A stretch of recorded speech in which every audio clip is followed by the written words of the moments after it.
यहाँ पे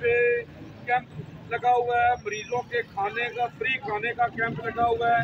और आए ये जनाब ये पूछते हैं ये किसने लगवाया है और कौन जनाब इसको चला रहा है। जी समझ